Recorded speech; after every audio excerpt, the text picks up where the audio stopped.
Ako si Elsie Kayangkang, taga Barangay Trinidad, Surigao City. Ako ang president sa Trinidad Sustainable Livelihood Program Association.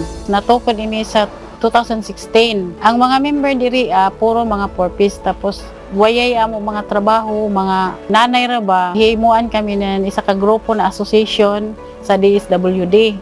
Nagpasalamat sa bakuna, nitabang ang ako mga member, nagtinabangay kami sa amo negosyo na napalambo na mo kuman na tuig ang amo association mo 8 years na. Ang kaning amo is LP ma'am, makatabang nga jud kay kada tuig na ami giapod-apod na bugas, grocery, tapos kwarta para lamang sa mga ginagmay na kinahanglanon sa pamilya ba.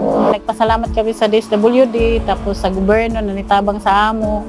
Kami sa yan na mo pasagdi ang gihatag sa gobyerno sa amo dinhi sa Barangay Trinidad, amo gajud giampingan ang gihatag sa gobyerno sa amo. Kadako gajud amo pasalamat kang Mayor Paul Dumlao na ida kami gisuportahan, ida kami gitabangan, ya kami nidya pasagdi na association to man. Dugay na kami na association, ida gihapon kami gisuportahan labi na gitagaan na sa kami nidya og dugang project sa dairy box na idang gihatag sa amo para dugang negosyo sa amo association.